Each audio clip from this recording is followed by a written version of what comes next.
আজি আমি এটা ৰুল অসম বিধানসভাৰ যি ৰুল আছে ৰুলৰ 56 নম্বৰ বিধি অনুসৰি এটা গুৰুত্বপূৰ্ণ বিষয় মেট্ৰিক পৰীক্ষা আৰু উচ্চতৰ মাধ্যমিক পৰীক্ষাৰ বৰ্তমানে হৈ থকা প্ৰথম দিনাৰ পৰাই হোৱা বিসংগতিৰ বিষয়ে আলোচনা কৰিবলৈ সদনৰ সকলো কাৰ্যসূচী বাতিল কৰি আলোচনাৰ ব্যৱস্থা কৰিবলৈ অধ্যক্ষ মহোদয়ৰ ওচৰত প্ৰস্তাৱ দাঙিছিলোঁ। এই প্ৰস্তাৱ অধ্যক্ষ মহোদয়ে অগ্ৰাহ্য কৰিছে আৰু ইয়াৰ প্ৰতিবাদত আমি এতিয়া সদন ত্যাগ কৰিছোঁ।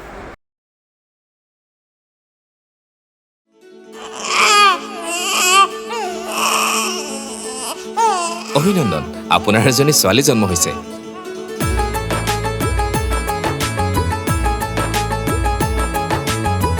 লাহি পাহি এজনী পৰী